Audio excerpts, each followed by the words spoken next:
My name is Glenn Tecker, and I serve as lead faculty for ASAE and the Center for Association Leadership's Symposium for Chief Staff and Chief Elected Officers. One of the questions that we're frequently asked at that program, and which is frequently asked among the participants to each other, has to do with, in this time of turbulence and difficulty, where does inspiration and energy come from? And like most, my answer is a somewhat personal one that involves emotional attachment and a passionate belief in the value of what associations do. I'm a third-generation association person. My grandfather participated in the early 1900s in organizations that were then known as benevolent societies. The benevolent societies existed to pool the dollars of immigrant populations to pay for funerals.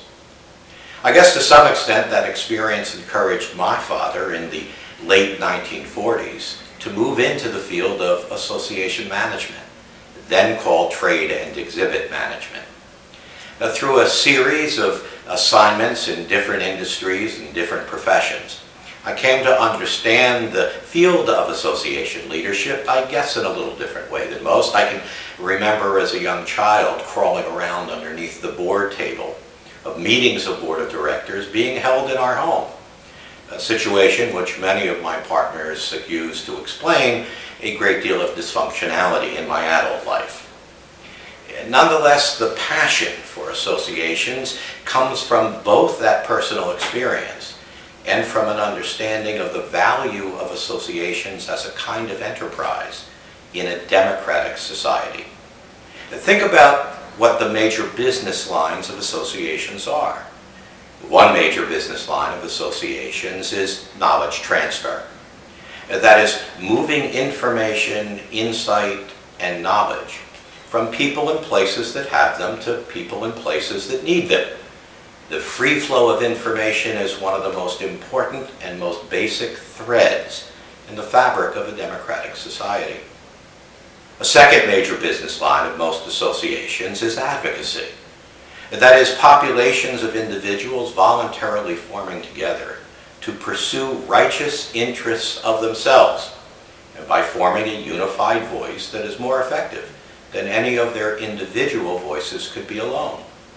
Our governmental relations, our public relations, our industry relations, professional relations, and even in some instances community relations serve as examples of the opportunity for associations to create a way for individuals with common interests to voluntarily associate with each other, to make their case. The ability to petition, to associate, to make your case is a second essential thread in the fabric of a democratic society. A third major business line of most not-for-profit voluntary membership organizations is providing a place for community. In trade associations, we can think of the community that forms around a marketplace. In professional associations, it represents a professional community of common interest dedicated to a reasonably common vision and interested in a fundamentally common body of knowledge. The ability of organizations to provide a space for people with common interests, needs, and expectations to gather together in support of each other is yet a third essential thread in the fabric of democracy.